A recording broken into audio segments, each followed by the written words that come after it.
All right, top of the morning, everyone. Trucker Gage back again with another video. Today we're going to interview Mr. Shane. Shane, how are you? I'm all right. Top of the morning to all of you. All right. So Shane is a local driver here in South Carolina, and a couple of questions for Shane. Shane, tell me, what do you find challenging as a new driver? All right. I'd say the couple of things I find still a bit challenging because I haven't been doing this as long as a lot of you have. I would say I would still need to look a little bit on my backing, and that is because I've seen a little bit of different kinds of backs. I can still back a little bit good here and there, but I still need a little bit of work on some things. Well, I'll tell you right now, I've seen Shane back, and he's done an awesome job at backing. I've seen way worse, way worse. So Shane, you have approximately how much time up under your belt? Let's just say, well, yeah, like I said, a year and a couple of months. If I had to count the months, I'd say probably, let's say, like 3 or 4 months after the year. Okay, good deal. So, other than backing, what else do you find that's challenging?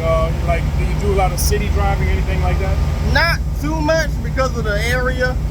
So I don't really go in a lot of cities, but I can definitely say the time I have been in a city, it can be a little bit troubling. Okay, so what can you tell the new drivers that's coming out here, like far as city driving? What advice can you give the new drivers when they do any city driving? Sometimes you're just not gonna have to be scared of stuff. You're gonna have these other little small drivers, and they gonna rip you a new one if you're too scared to do stuff. Right. So you're sometimes gonna have to put on them emergency lights on. That way, you know, the cops and all that can't say you did something, you know, wrong. And try to make your turns where you gotta make your turns. Right. So basically, if you're making a turn, you're doing city driving, you get the four-wheelers out there, they can pretty much, I mean, you're a bigger vehicle, but they're pretty much bully you if you don't bully them, so to speak. Not that you're trying to bully them, but you have to basically stand your ground and say, okay, I have to make this wide turn. You're gonna have to back up, you know what I mean? Yes, making tight turns and stuff like that. That's great, that's great. So any plans of going like over the road driving or anything like that? I don't have any plans for going over the road. And the reason why because of that is I like to stay close to the wife and family. All right. You want to give a shout out to anybody? I don't have anybody in mind actually. Yeah. Well, you just mentioned the wife. You don't want to give the wife a shout out? You know, I didn't think of that. I didn't think of that. That was a good deal, I was thinking about trucking stuff.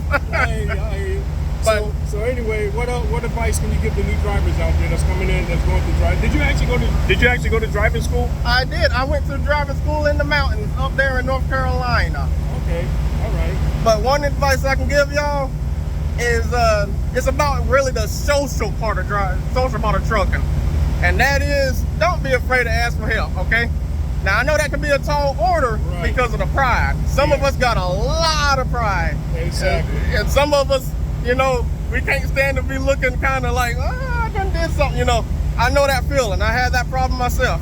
But don't be afraid to ask for help. If it's going to help you get to where you need to get to, and that way you can go ahead and leave and go where you want to go, just go ahead and do it. There you go. Outstanding. You heard it from the man himself. So all you new drivers coming out, don't be afraid to ask. Watch your mirrors, because the mirrors tell the story, right or wrong? Oh, yeah. Absolutely. So I'm going to show you the area that Shane was just backing into.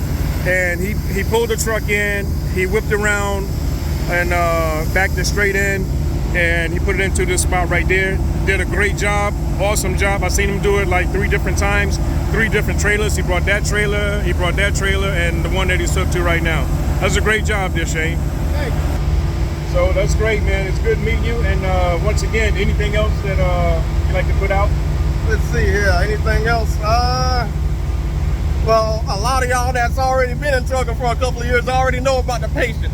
But for the new one. Oh yeah, man, let me tell you. That's what can you tell me about that? About the patience? What do you what's the biggest problem with that?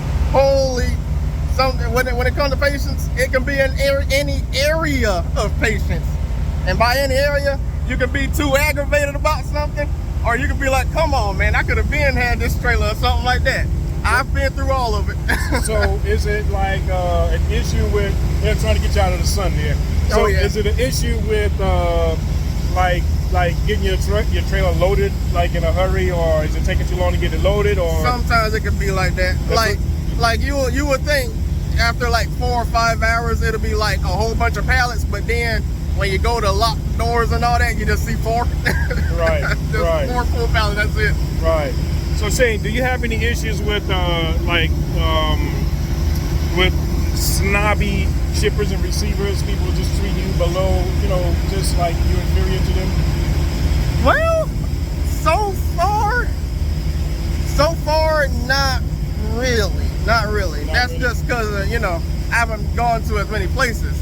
Oh, but you've been going to the same places pretty much, right? Pretty much. Right. Like right. if they need me, Uh-huh. then I'll go to like a completely different place, like all the places I told you about before the video. Right, right. But other than that, I'll be going to the same place. So they pretty much know you, and you guys pretty much greet each other when you see one another. Mm-hmm. Okay, all right. So yeah, that'll work that way as well. But as an over-the-road driver go to a lot of different places, and they see a lot of different people, deal with a lot of different mentalities and stuff like that, and it can be a pain in the butt. I'm telling you right now, it can really be. But that's great, man. So no plans going over the road. You're gonna stay that local, be home every night. That's great. That's awesome. That's a good thing to do, man. And any ideas, any plans of going, like switching, like going to flatbed or like heavy haul or anything like that? Or you want to stay with the van, the reefer? That depends. That depends. Because that's another thing I want to put out there. Now that he mentioned it. Stick to your dreams. Stick to your dreams. Stick to your dreams. Even because the way I got into trucking, and I'm going to tell the story, the way I got into it, I was going to go into it anyway. But I was stuck at the security job because I needed to support the place and all that. But sometimes you might run into those do or die situations. Right. And I ran into it. Right. I'm not afraid. I'm not ashamed of it. They went and kicked my butt out of there, and I was on a do or die. It was either go ahead and get a license or end up on the street or back at mom and pop's. Right. Right. So I did what I did, and I'm here. Right. But that being said, if I do upgrade the license to where I can do flatbed and all that, that'll probably be because I don't do the plane thing. I want to see how it feels like to fly a plane, so I'm gonna try that out. Right. Okay. To do what now? Fly planes. Fly plane. Oh, see, this is my man right here. We can talk about that one because you're talking to a pilot right now. What? You're a pilot? Outstanding, man. That's great. Mamma mia. So listen, so I don't think that there's a license. Now, you guys out there that's pulling flatbed, you can correct me if I'm wrong. I don't think there's a license that you need to pull a flatbed or anything like that. I think you just need like experience. You know what I mean? But I could be wrong. Anybody out there that knows otherwise, hit me up, leave down in the comment section, and then somehow we'll let Shane know what's going on here. So you're gonna say something else? I was gonna say I think it's just like an endorsement thing. Like you go back, like when you go and you take your test for your permit, it's kind of like that. From what my uncle told me, because that's another way I got into trouble from my uncle. Okay, good deal. Well, I have to do a follow-up in that to see exactly what it takes, though. But yeah, man. So anything else you want to put out there before we cut off? Let's see. You sure you don't want to give your wife a shout out? That too. If you see this video, Naja, I love you, and I'm not gonna die. Okay, I'm fine. All right, good deal. All right. So. Yeah, so we have a few trucks out here, and Shane, he had to leave, and he just got unloaded there, and it's time for him to go. So it's kind of noisy out there back in the truck now. So Shane, he had to leave. I know I just said that, but I didn't know if you guys could hear me or not. I got closer to the other trucks. There's a lot of trucks out here today. There's a few trucks, but anyway.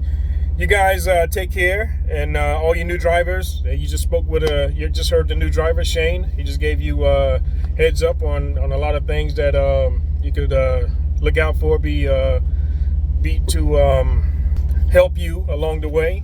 So you guys take it easy and keep the wheels on the ground.